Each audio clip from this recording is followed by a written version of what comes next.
Mundua, kaosera kondenatua dagoela dirudien honetan, Euskal Herrian zerbait mugitzen ari da. Gazteria mugitzen ari da. Takorantz doazen matxismoari, arrazakeriari, fasismoari eta krisi testuinguruari erantzuten ari zaio. Ez garelako dagoenarekin konformatzen.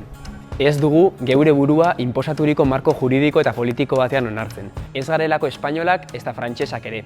Euskal Herritarra gara eta amesten dugun Euskal Herria eraikitzera bidean, feminismoan, antifasismoan, borroka ekologistan eta beste zenbait frontetan lanean dabilen gazteria da. Gurea gazteria independentista da.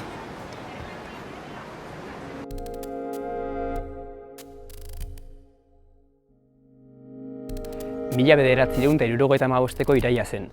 Frankoren diktadurak azken egunak zituen, baina azkenak izanagatik ez ziren lausoagoak izan. Bi gazteren fusilamentua izan zen tarteko. Jon Paredes Manut txiki eta Angel Otegi ziren gazte haiek, 21 eta 33 urte zituztenak urrenez urren. Txiki zarauztarra, txikitatik langilea eta militante aktiboa zen. Otegi berriz azpeitiarra, etxeko langile giroan ezia eta euskal kultura eta askatasuna maite zituena. Biak ala biak herri honen askatasunaren aldeko militantzia politikoa murgilduak eta Euskal Herria askearen borrokara lotuak. 1975ko irailaren 27 hartan, Bartzelonan eta Burgosen erailak izan ziren. Zirenagatik izan ziren erailak, gazte independentistak izateagatik, herri honekiko konpromiso militanteagatik.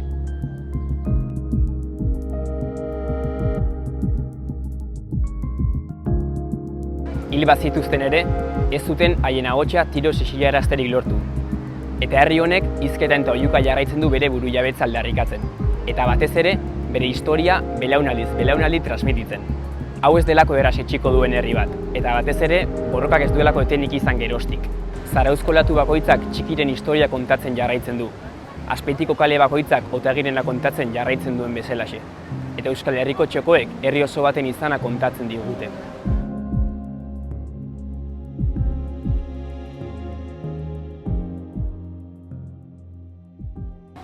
Gure garaiko, gure gazte denborako egoera soziopolitikoa edo oso ezberdina zen. Nik uste gizartea zehola anulatua. Eta gu gazteak, gaztetxoak ginela, 15, 16, 17 urtekin egiten genituen galderak gurasoei eta nagusiei ez ziguten erantzuten beldur bat zeukatelako gerra zibilen ondorengo egoeragatik. Beldur bat inposizio ikaragarri bat zegoen, frankismoarek, baina ez zan bakarrikan politikoa, baizikan eleiza, lantokiak, dena zen antolakuntza bat oso hertsia gizartea kontrolatzeko. Ikusi genuenean, humilazioa, eleizaren aldetik, familiaren aldetik, eta gizartean orokorrean, eta gero, sentitu nuenean esplotazioa holoko enpresa batean, esaten genuen hemen erantzun behar da, zerbait egin behar da. Eta, bueno, horrek errepresioa ere indartu egin zuen. Orduan atera zen, geroxoa atera zen espiral de akzion represio. Baina egoera hortan bizi izan du ginen.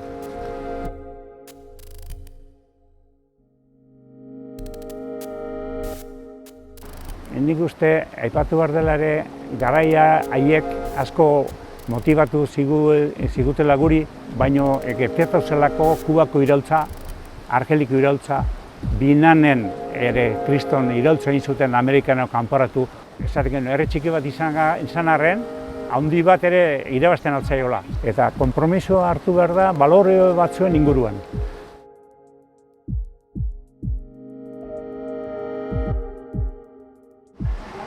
Burgosko prozesu bat egon zen. Eta gure militanteak euskaldunak eta denetik prozesu handi bat gero egin zuten komutatu. Pena de muerte eskatzen zuten, baina handik urte gutxitara egon zen beste bat. Eta hor gure militantea zeuden, Txiki Otegi eta hil zituzten beste batzuk ere. Eta hor, eztabaida egon zen kalean, ez da izango, borrokatu behar da, besteak ez baldin baituzte exekutatu, hauek ere libratuko dira eztabaida kalean, sentitzen zen. Mobilizazioa oso handiak izan ziren, bai Euskal Herrian, baina kanpoan ere bai. Eta kanpoko mobilizazioak ez ziren Euskal Herriko bezalakoa. Kanpoko mobilizazioak ziren frankismoaren aurkakoa gehiago, ez? Baina Euskal Herrian sentimendu abertzalea eta gero gertutasun hori, etxeko semeak, akatuko dituzte eta horrek asko mobilizatu zuen. Hori bizi ginduen eztabaidak kalean.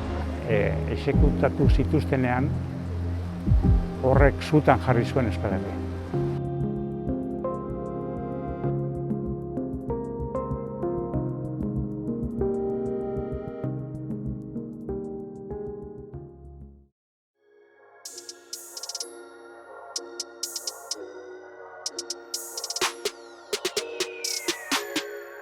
Itsasoa atzerantz doanean olatu handi bat datorrenaren seinale dela esan ohi da. Atzera begiratzea ezinbestekoa dugu aurrera egiteko, eta guk argi dugu, olatuak sortzen, apurtzen eta birsortzen jarraituko dugu. Haien suak gugan dirau, txiki eta hogeita egiren indarrak gugan dirau, egungo gazte independentistongan. Lehen eta oraingo gazteok askatasuna dugu ipar, Euskal Herriaren askatasuna dugu ipar.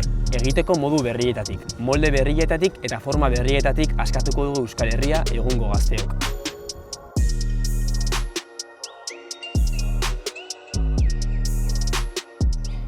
Trantsizio garaian egon zen belaunaldi oso bat gure herriaren alde, Euskal Herriaren askatasunaren alde borroka egin zuena, haien artean txiki eta gazte independentistak, eta horregatik beragatik ere erail zituzten duela 50 urte.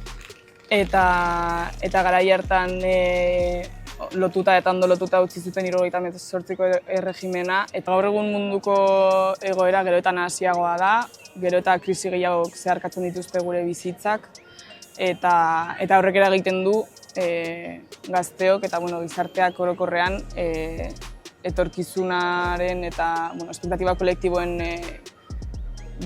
erorketa bat edo pairatzea. Eta gainera guk Euskal Herri bezala ez daukagu baliabiderik honen aurrean neurri batzuk hartzeko edo erantzun bat emateko. Gainera, ikusten ari gara azken aldian gure herriaren aurkako, gure ikurren eta hizkuntzaren aurkako erasoak ematen ari direla. Eta horren aurrean gazteoi dagokigu ere gaur egun Euskal Herriaren askatasunen alde borrokatzea, independentzia delako zapalkuntza guztiak gainditzeko bide bakarra, eta Euskal Herri aske sozialista eta feminista bat eraikitzera bidean jarraitu behar dugu lanean. Beraz gazteok lehen lerroak hartu behar ditugu eta kaleak aldarri independentistaz bete.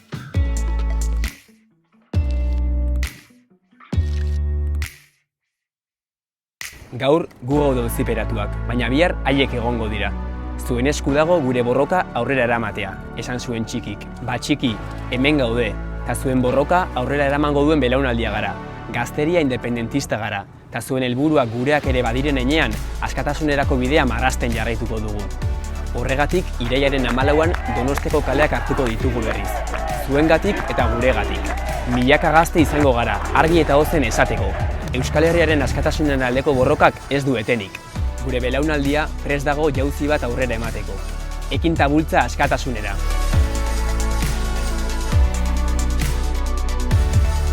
Ametsak egi bihurtzera goaz. Euskal Herri aske, sozialista eta feminista irabaztera goaz.